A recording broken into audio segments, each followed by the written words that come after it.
I know, I'm watching him.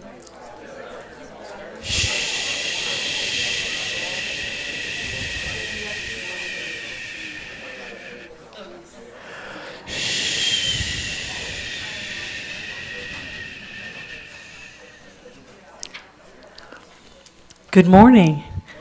Welcome to the University Unitarian Universalist Fellowship. I'm your service leader today. My name is Paula Despang. My pronouns are she and her and herself. And I'm a woman of plus years, for those of you who cannot see me. And a sassy mouth for those of you who can hear. So I'll call you to community. Let us quieten down and silence our devices as we settle into our shared sacred space. No dinging, no ringing, no crazy noises. Welcome, relax, be at your ease. And even the parts where you're not meant to say anything or sing anything, participate in your heart and be fully joined with us today. We'll begin with committee moments. Committee leaders. Hi, Lori Hospitality. We have all of our slots filled up for April except for the work during the service auction, and Lindsay's going to cover that. We've also started to add a lost and found, which will be in the front lobby. The most important thing is somebody's got an Apple tracker that's been found, umbrella, jacket, all of these things. So they're going to be in a plastic box and in the front foyer. Hey guys, Derek, Facilities and Grounds. Hey, take 2 seconds and smile at the person next to you. Give them a nice cheesy smile and tell them how much you love them. Okay, very good. Now, who wouldn't want to help save that person's life? Who wouldn't want to help save that person's life? So here's the thing. We're working on our revised emergency response plan, and part of that is having a list of folks who can help save lives. So I'm going to put this in the back, and if you have experience with first aid, CPR, or AED, please sign up, okay? So we know who we can rely on in the case of an emergency. Got it? Got Okay, it. thanks, guys. Do we have an AED? We are getting one. We're in the process.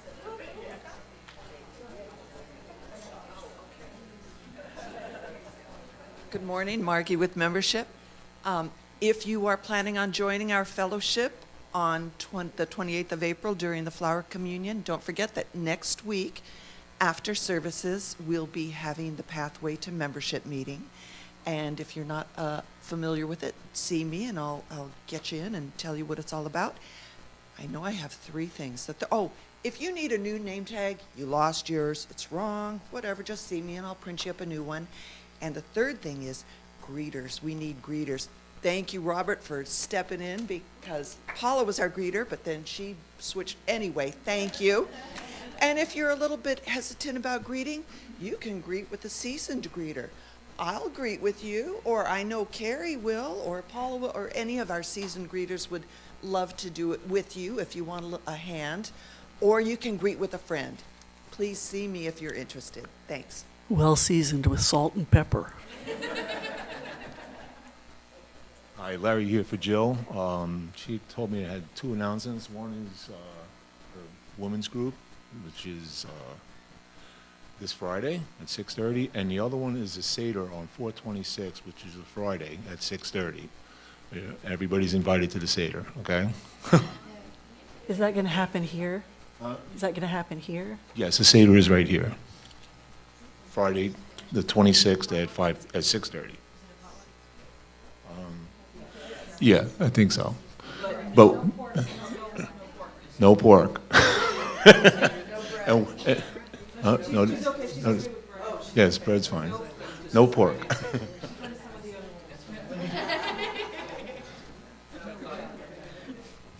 Hi, Melanie. There's a slide for pledge, Miguel.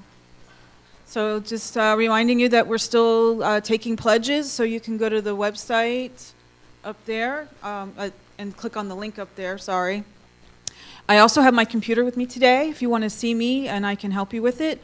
Or there's paper on that table over there, orangey colorish paper. Just fill that out and hand that to me.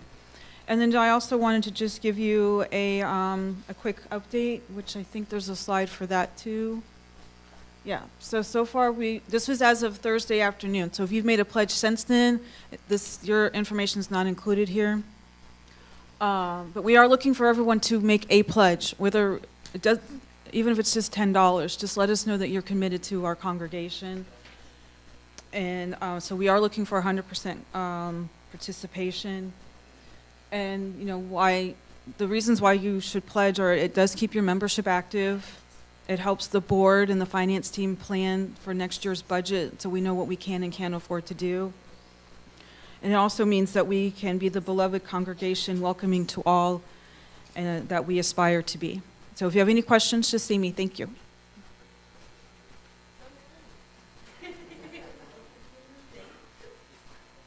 Lindsay Stroh for the auction.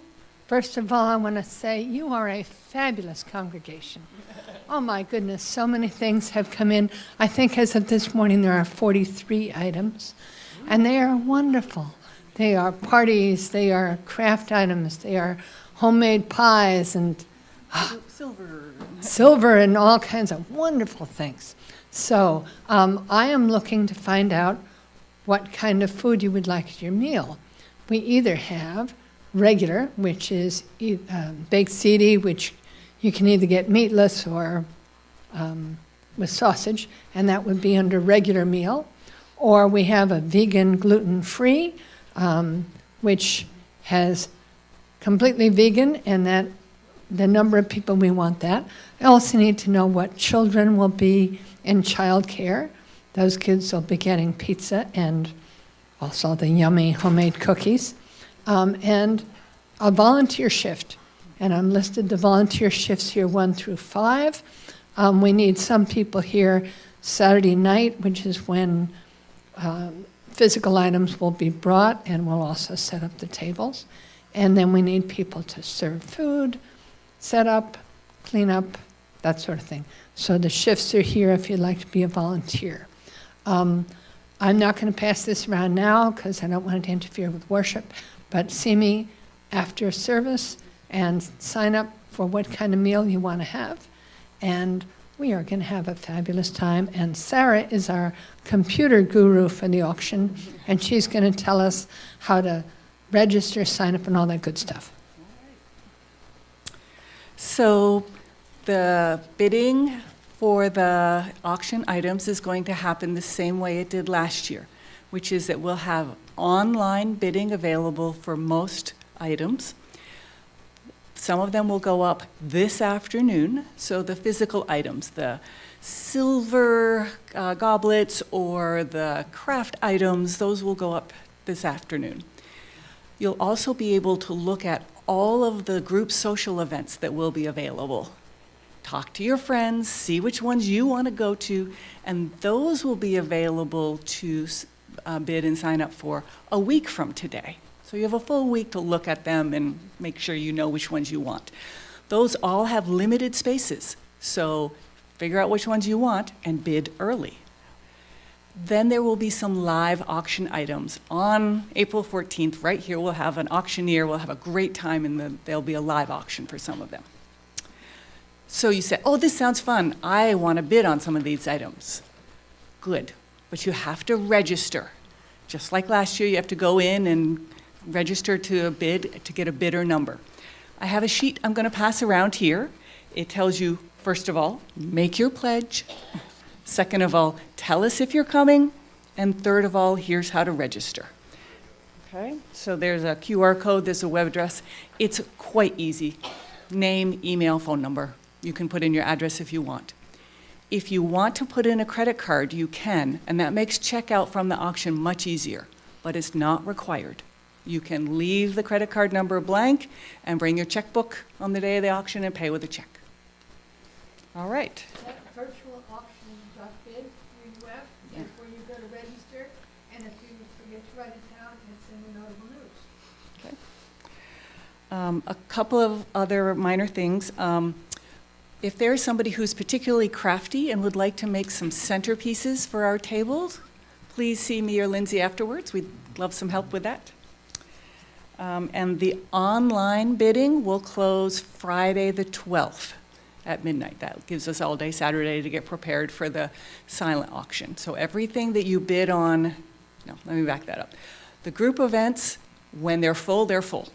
But all the other ones, you'll bid online, but then also they'll be available to then have further bidding in the silent auction style on Sunday the 14th at the auction.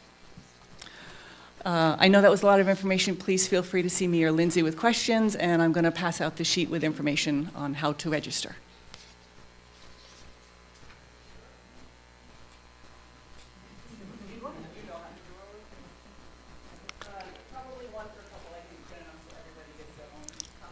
While she does that, I want to remind everyone how much I thank you for staying home when you've been sick.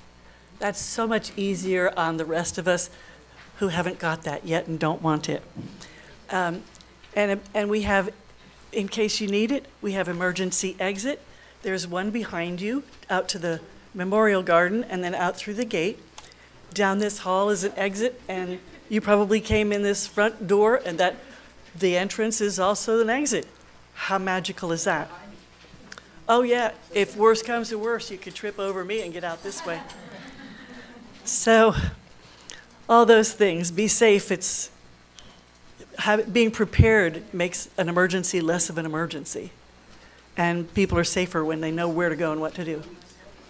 So, having said all that,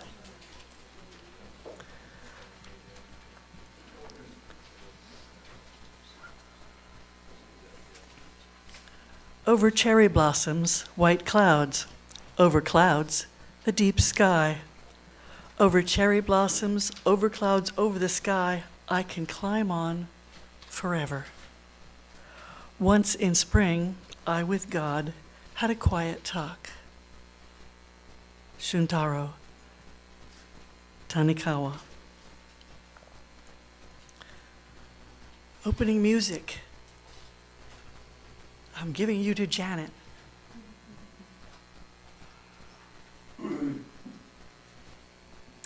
This is a hymn we haven't sung before. It is not too difficult, but it is only one verse. So what we're going to do is we're going to sing the same verse twice, so you get a chance, and then we're going to sing exactly the same hymn as our closing. So you'll actually get 3 chances. Stand as you're willing and able. Thank you.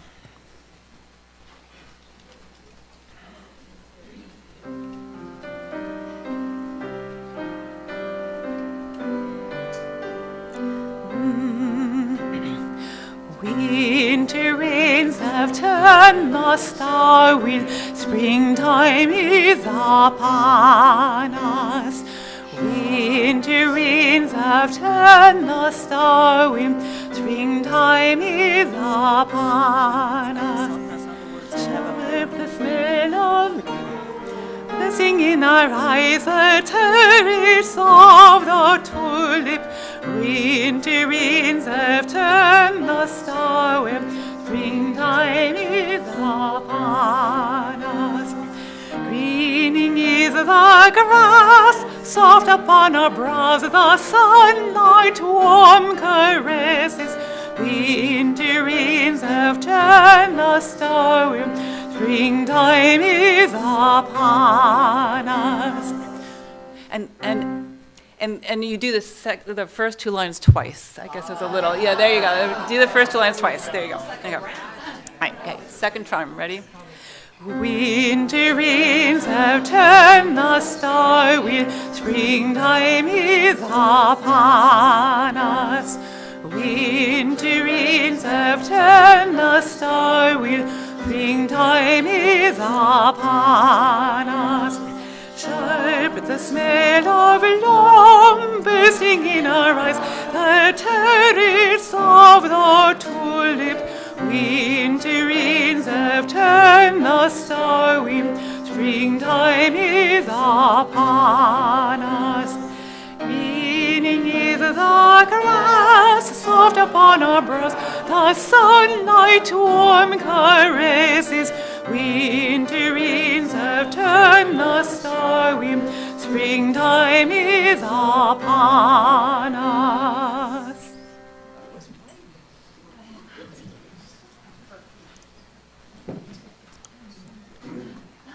Our chalice lighter this morning is Peter Carlson.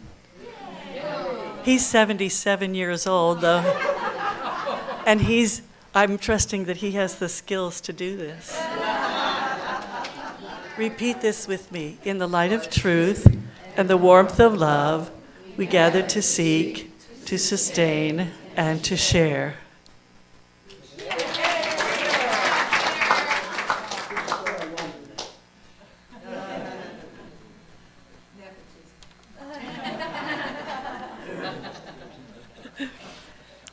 And we affirm our membership and our relationship here in this congregation. Love is the spirit of this church, and service is its gift. This is our great covenant, to dwell together in peace, to seek truth in love, and to help one another. Say hello, especially to our guests today. We have visitors, people whose faces I have never seen before, people whose faces I've only seen now and then. Welcome, welcome, welcome.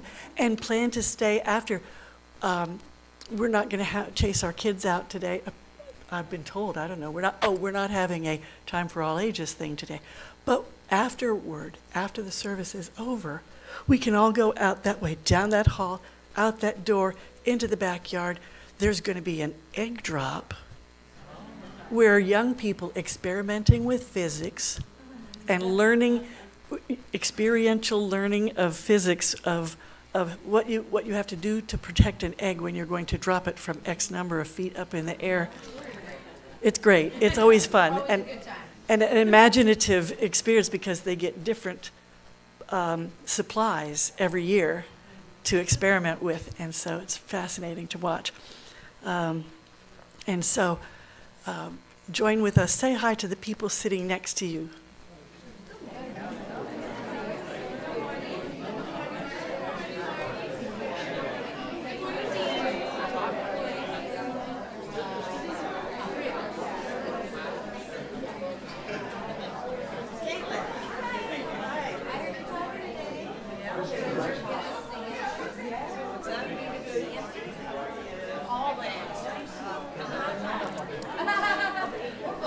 This is my favorite sound. This is what I imagine heaven feels like and sounds like.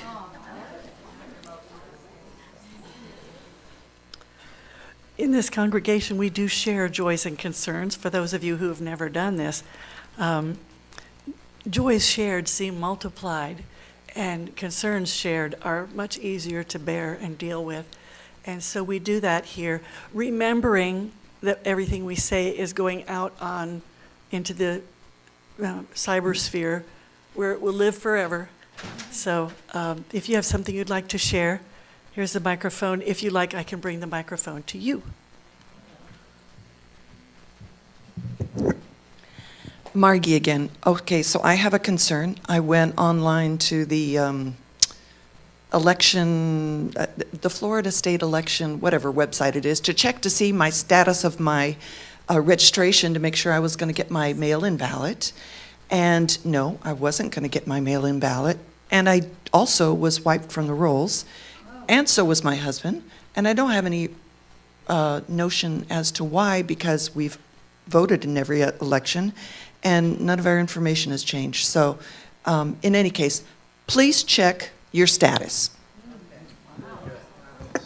And when you get home, remind all your friends to check their status as well. I checked mine, and we're okay.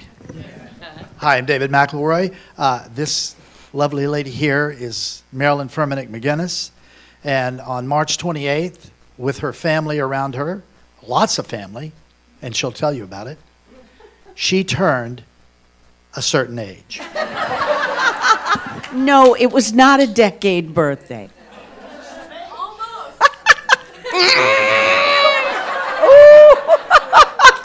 No, my joy is that I saw my younger brother, who's a crazy person. I won't go into that.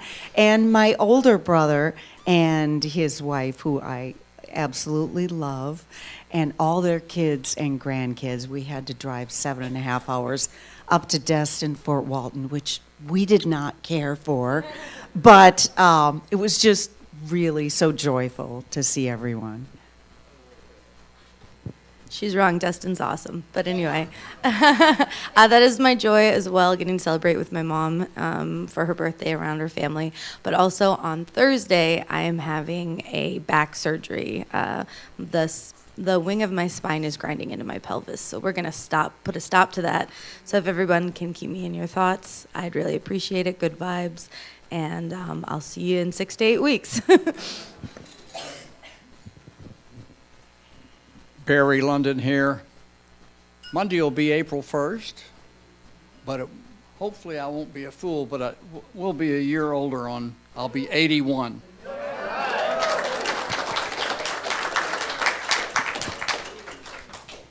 Folks, I have a pretty serious joys and concerns that I'm delivering for one of our beloved congregants, Luisa Rodriguez Scott. This is, she's writing about her beloved and strong son-in-law, Carlos, who was in a life-threatening motorcycle accident. Carlos has been in trauma care for almost 4 weeks, making the start of an extremely difficult and challenging journey for him and for his family. He served his country and his community, giving back his entire adult life. He served in the military, after which he became a police officer for over 30 years. And instead of retiring, Carlos continues to serve his community working as an investigator for the state's attorney of the 9th Judicial District. He is also a beloved husband, father to 5 wonderful children, brother, son-in-law, and adored grandfather to 2 grandchildren. Our family is determined to ensure he is never alone throughout this ordeal, striving to surround him with all the love and support he needs. There is a GoFundMe page. If you want information about that, I'm happy to share that afterwards if you want to see me, or you can contact Luisa directly. It's they're trying to raise money for the support and care that will come along with the current challenge to his life as he goes forward. So if you would just send healing thoughts, prayers, whatever you can send out into the universe that will help us to have a positive outcome to this at some point. Thank you.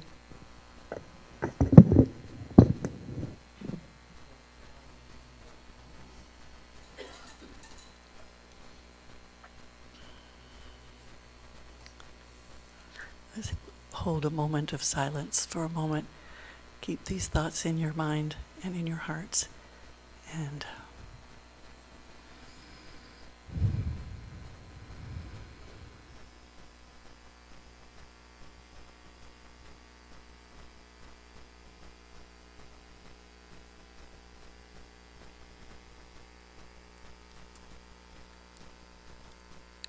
may it be so, and may we all remember to follow up all these things as needed.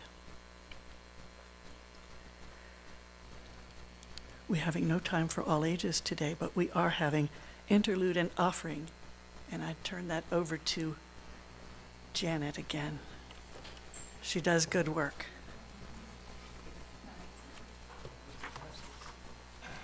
I don't know where's the baskets. She knows where the baskets are hiding all the time.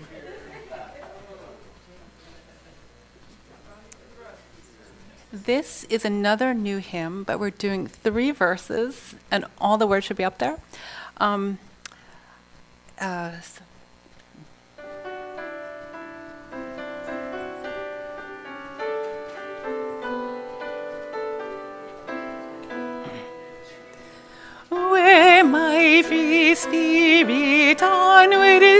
days, whither shall be my way? My own light illumined, I've journeyed night and day. Major time worn cloak I wear, as once I wore my youth. I celebrate life's mystery, I celebrate death's truth. My family is not confined to mother, maid, or child, but it includes all creatures, be they tame or be they wild. My family upon this earth includes all living things, on land or in the ocean deep, I bore aloft on wings. The ever-spinning universe, where thou shalt be my home. I sing unseen within it, through this life I roam. Eternity is hard to ken, and harder still is this. Our human life, when truly seen, is briefer than a kiss.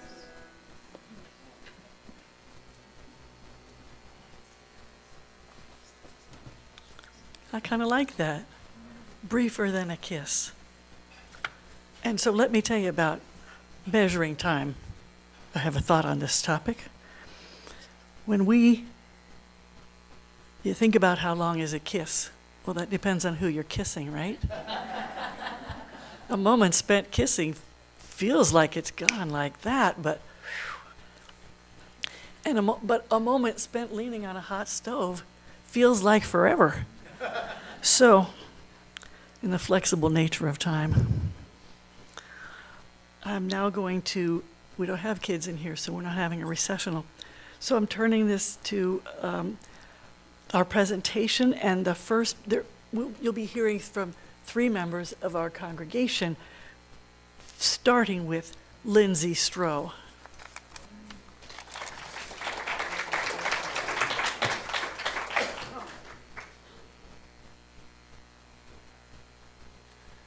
Good morning and happy Easter, everyone. I'm a pagan when it comes to Easter. I'm into the rebirth of grass and flowers and life coming to earth again. But today we're talking about life after death. Now, the Easter story, according to Christians, is a person who actually, according to the story, was dead and then came alive again.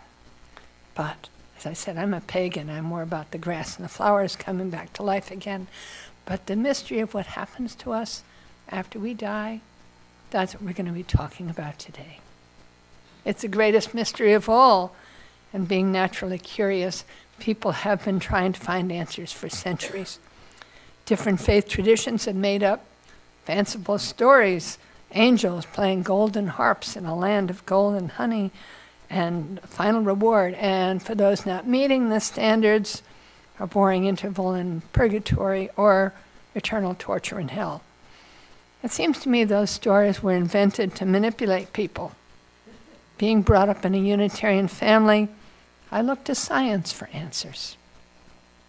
I am fascinated by the research done by Dr. Raymond Moody, a psychiatrist who conducted interviews with hundreds of people who had near-death experiences and were resuscitated. Some had been clinically dead but were brought back to life.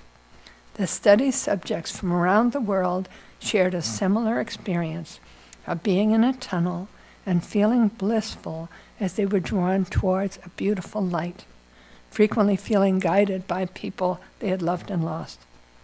My own mother experienced this, and she felt so happy until she thought of my stepfather. I knew he needed me, so I had to turn back, she said.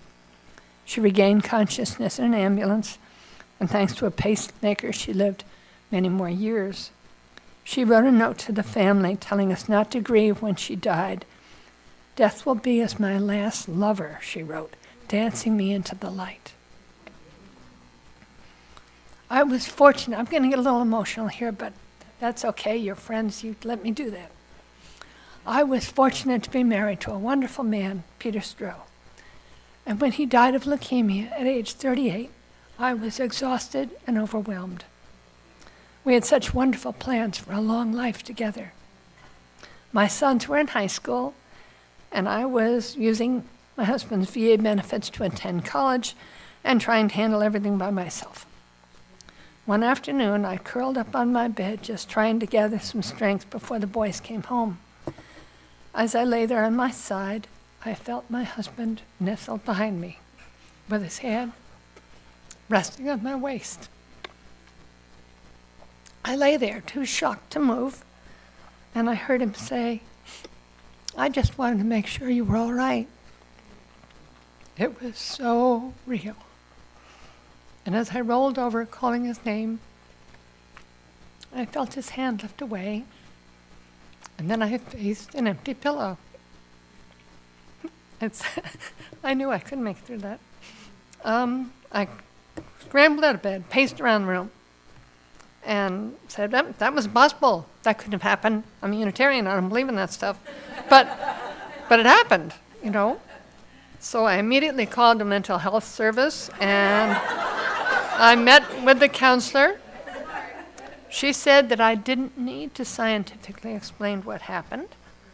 Let's just figure out what you need to live your best life, she said. In fact, she talked about I had been used to waking up in the morning and having this wonderful time with my husband in the morning, and I was having trouble getting up in the morning because I didn't want to face not having him there.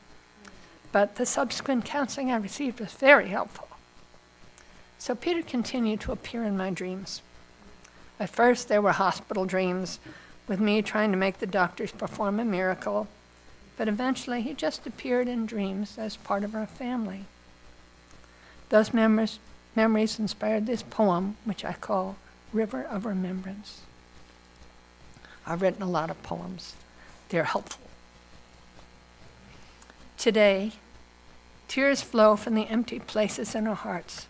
Clouds of sadness surround us, and even the wind and the rain sound lonely. Tomorrow, our tears will become a river of remembrance. The sun will glisten on the water, and dear ones will visit us in dreams.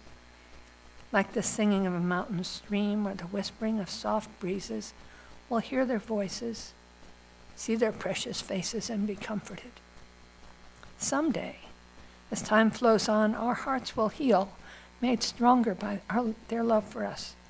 We'll laugh, dance, and sing again, and sometimes, as memories drift back to us, we'll feel their spirits smiling. While I was attending college, I made friends with a delightful young man named Jeff. This was the first time I'd gotten to know someone who was gay, and he taught me so much. But Jeff got AIDS, and he started making final plans. He asked that his ashes be divided among his friends and scattered in the places that he loved. He was excited that some of the ashes were going to go in a cannon and be fired out with firecrackers on the 4th of July. What a hoot. His grandmother came to me devastated because the local Catholic priest refused to have a funeral for him. But Jeff's friends helped the family rent a chapel in a local state park, and we had a beautiful service that even the most conservative members of his family appreciated. I wrote a poem for Jeff called Set Me Free, and we read the verses aloud as we scattered his ashes in the different places. As I scattered them in the woodlands where we used to go for picnics, a damp breeze rose up and caressed my cheek like a kiss. This time I wasn't afraid, I just felt blessed. To me, what happens after we die is still a mystery, a beautiful spiritual mystery. I've lived a long time, and when I die, I hope the love I feel for You and the beloved people in my family lives on. So I'll close with one more poem, which maybe you'll read at my memorial service. Our moment in time. In the vast expanse of time, the tick-tock of centuries, each life lasts but a moment, a fraction of a second, one turn, one precious lifetime, the measure of our days. We move in natural cycles, the miracle of birth, youthful anticipation, busy people working, planning. Elders slow down, learn to pause, remembering days gone by. When our voices become silent, we still sing in people's hearts.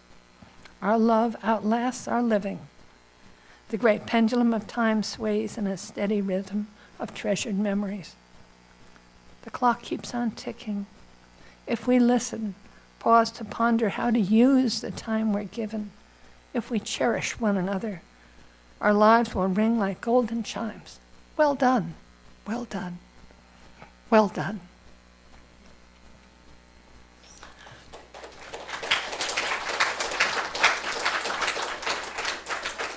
I am the first of 3 speakers today, and the next one is David McElroy.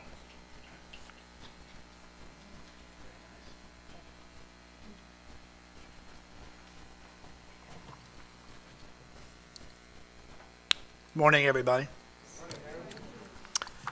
When I was 8 years old, my family joined the First Unitarian Church of Oklahoma City, Oklahoma. My father was raised Church of Christ and my mother Presbyterian. We attended the Church of Christ once in a while, and before we joined the Unitarian Church, and the Church of Christ was not to my liking. At the First Unitarian Church, I attended the youth group called YRUU at the church, and the doctrines I found fascinating. Our YRUU group visited churches, synagogues, and mosques and talked about them afterwards. At the time, the church was more Christian-based, but it was open to all and was not forced on the congregation. At the same time, I was aware that my father and mother joined the Rosicrucian order. The Rosicrucians are an ancient mystical order that is not a religious organization. According to the Rosicrucian order, it was founded in 1313 and is composed of 12 exalted beings gathered around a 13th Christian Rosenkranz. The symbol is a cross decorated with a rose in the middle. My father especially was invested in the Rosicrucians and helped establish a lodge in Oklahoma City. I was able to attend the lodge for their mystical meetings for several years until it was established that children had to reach the age of 18 to attend. This was a disappointment, as I had already obtained so many of the principles at the meetings. My father continued my education in some of the mystical realms of the order, and I became a Rosicrucian at the age of 18. I was in college and not able to attend as much. However, I followed the principles that I learned, and I still use the healings and vibrations, prayers, in many instances for people that need help. Before I speak about what I believe happens after death, I want to let you know about my sister's transition.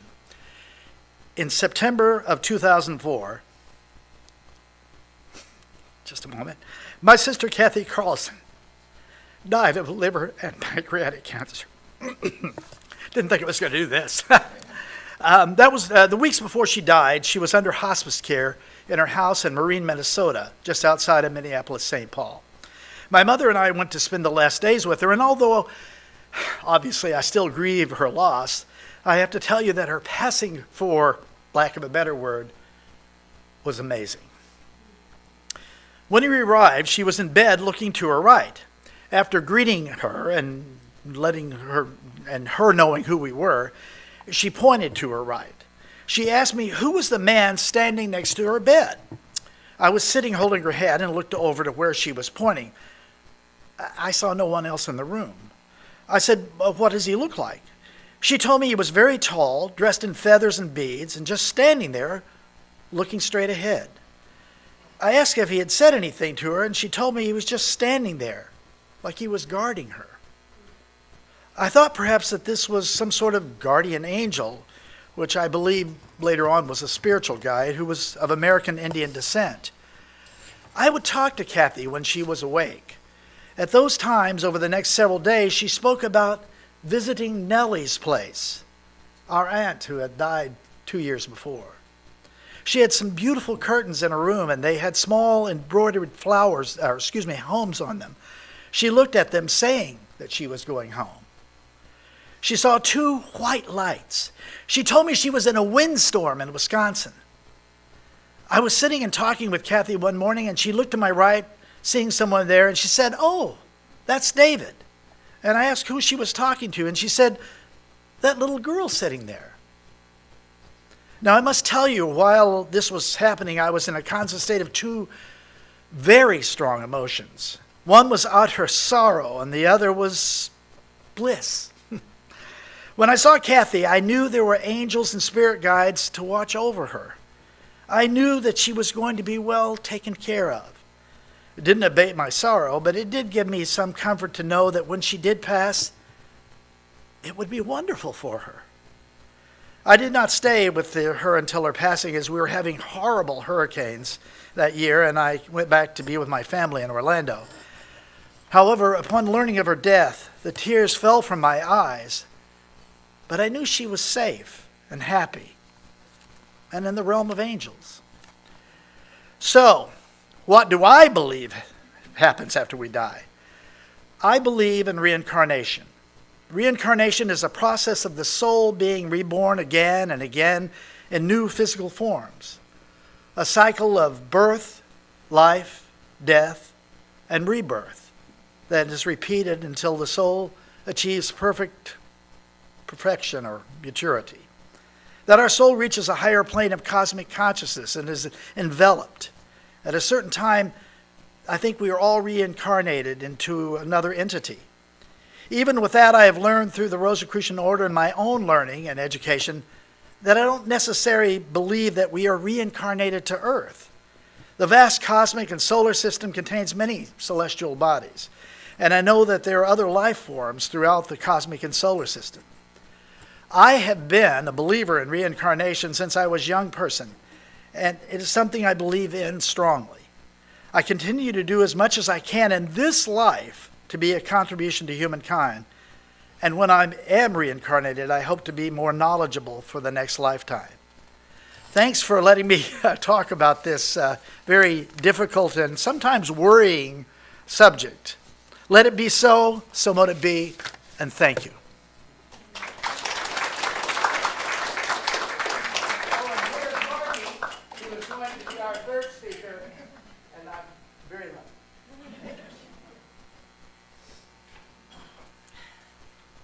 Try to calm down the nerves here. So, what happens after we die?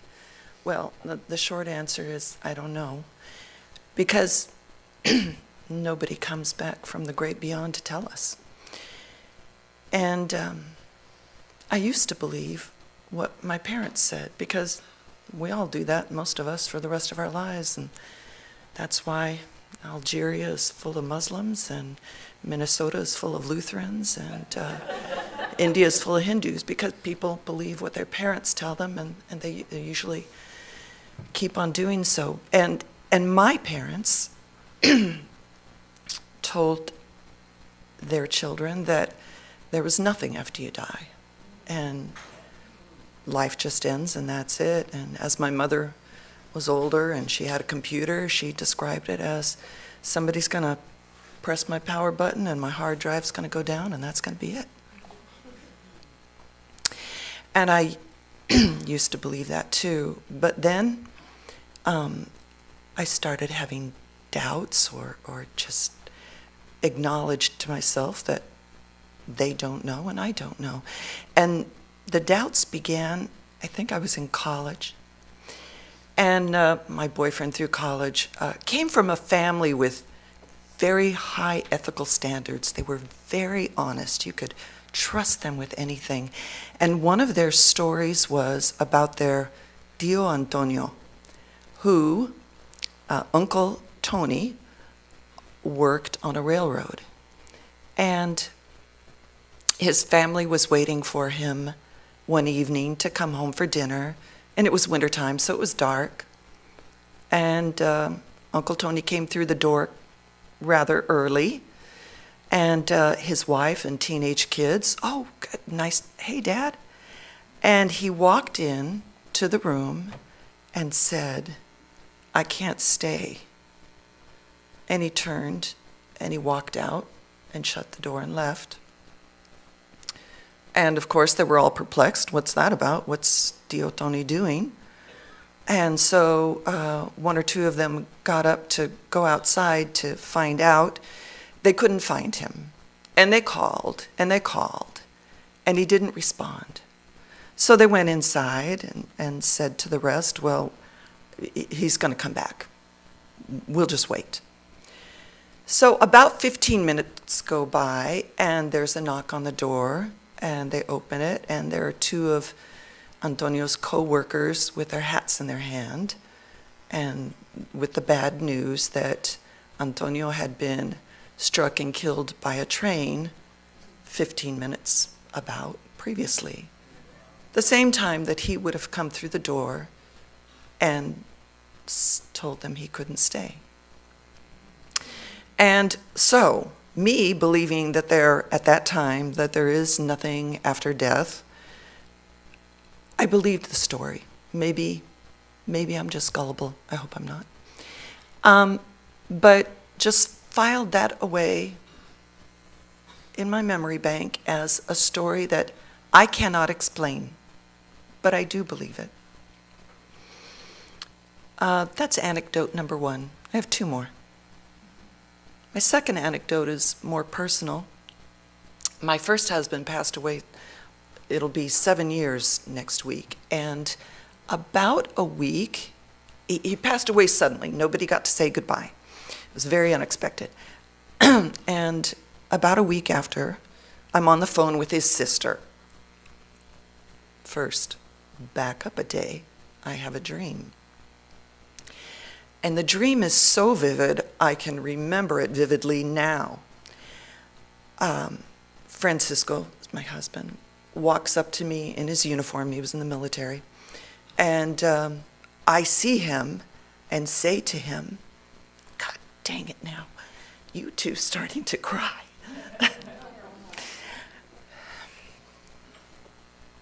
Say to him, you can't go. You need to come back home.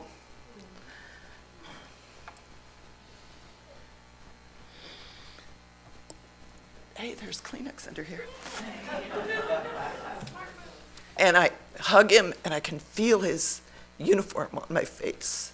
It was always perfect, very starched. And he didn't speak, but he communicated to me very clearly. And it was like, now you just calm down. Don't you worry. Everything's gonna be fine. Now you just settle down.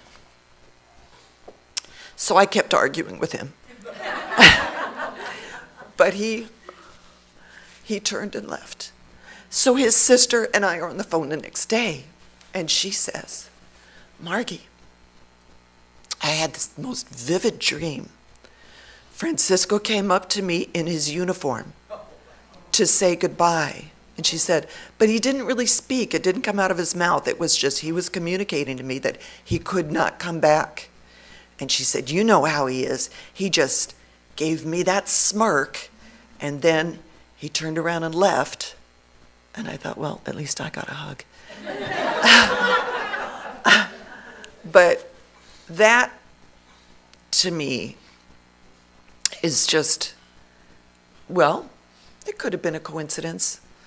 Just too much, though. I just really like to think, and I do think, it really was him. Third anecdote. A couple of years ago, our youngest son, he works at breweries around town here, and he was at Broken Strings, and that's what he does, pours beer. And 3 women in their 50s or so had come up for a girls' weekend from some town in southern Florida. I don't know where, it doesn't matter. And they're having a good them, and they have a beer, and they're telling them we really like the vibe here, so they're hanging out, laughing, and then one of them, her face goes kind of straight, and she says to Miles, my youngest, "So you lost your father?" And he says, "Yeah." And she says, "Well, he wants you to know something."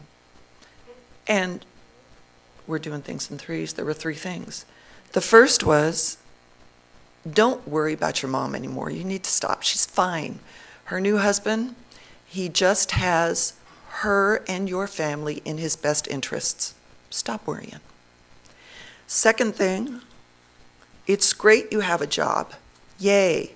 But you should be doing more than just pouring beer. You have a lot of potential. So you need to step it up, get your own brewery, learn how to brew beer.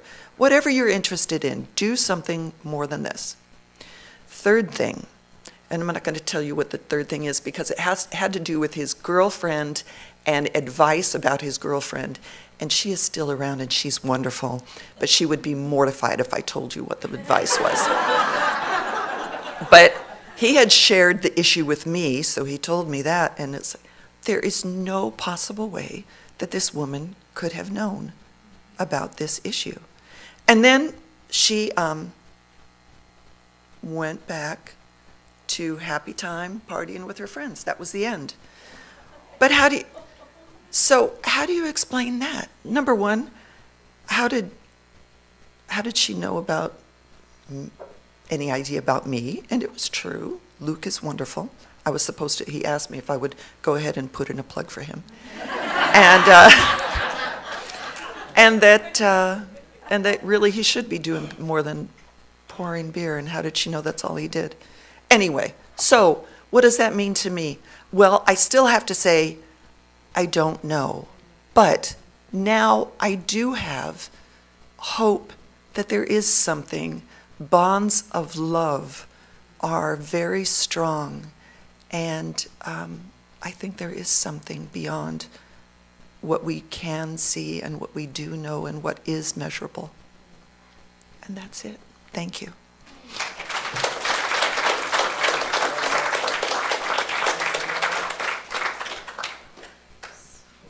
Because we have a little time, I want to share with you the poem that I read as we scattered Jeff's ashes. Let me rest between blades of grass on hallowed ground, ashes to ashes, dust to dust. When once I knelt with gifts of flowers, now let me sleep, enfolded in my mother's arms, peacefully. Set me free. Let me be planted between mums and marigolds, nourishing the soil. Loving hands will tend me, turning the sod, creating new life. When timid blades of green poke their heads up seeking springtime, you'll think of me. Set me free. Let me fly boldly across the sky, illuminating the night, a soaring rocket, a sparkler, a shooting star, a glowing trail drifting slowly down, a shower of golden stardust shimmering on the river, glittering on the ground. Set me free. Let me linger on the lake, flowing under wooden bridges, reflecting beams of sunlight. I'll swim with the elegant swans, watch the children at play. As evening approaches, I'll smile at the lovers strolling on the shoreline and kiss them with soft breezes. Set me free. Let me climb the mountain once again. Like a wood nymph, I'll go dancing, rustling in the maple leaves, tiptoeing through the fragrant pines, swirling and slipping between the trees, my joyous spirit laughing. Set me free. Let me flow along the river, rippling between the rocks. When the river turns wild, I'll dance through the rapids, circle around the whirlpools, and tumble, laughing over the waterfalls, carried by currents to the sea. Set me free. Let me sail into the harbor. Seagulls will call out a welcome, and the great ships will greet me with their deep, foggy voices. At dockside restaurants, you'll remember our candlelit evenings. Lift your face to the salty air. Set me free. Let me join you once again by this place that I called home, where I was loved and cared for. I'll say my last goodbyes, caress your loving faces, and rise up in the wind toward the greater mystery. Set me free. Thank you.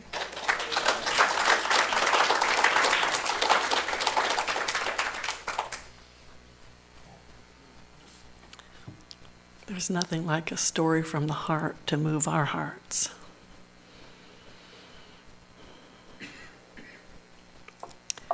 We extinguish this flame, but not the light of truth.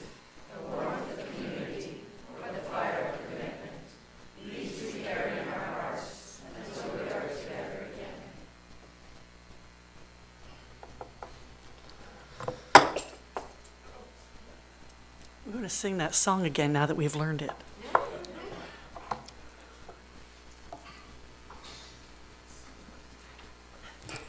And remember the first two lines, sing them twice. Please stand as you're willing and able.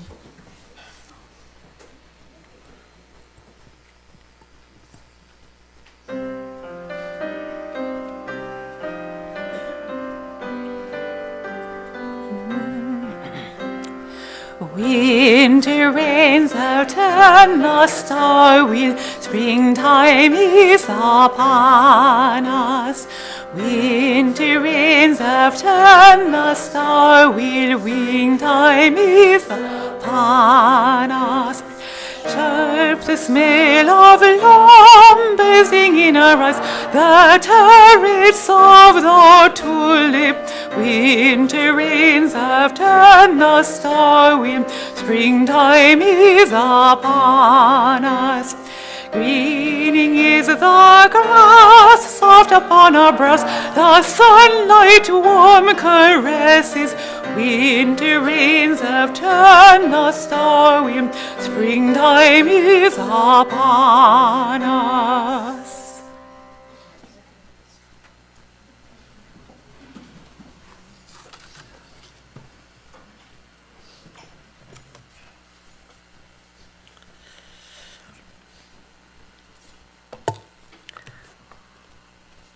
Life and death, a twisted vine sharing a single root. A water, bright green, stretching to top a twisted yellow, only to wither itself as another green unfolds overhead. One leaf atop another, yet under the next, a vibrant tapestry of arcs and falls, all in the act of becoming. Death is the passing of life, and life is the stringing together of so many little passages. Rabbi Rami Shapiro.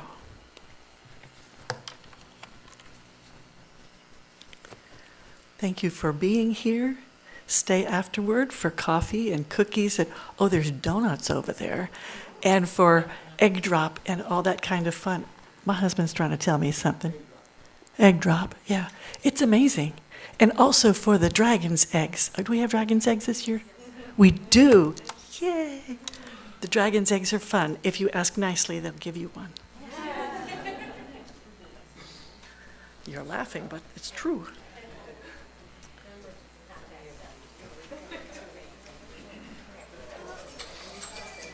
Yeah, let me gather up my stuff.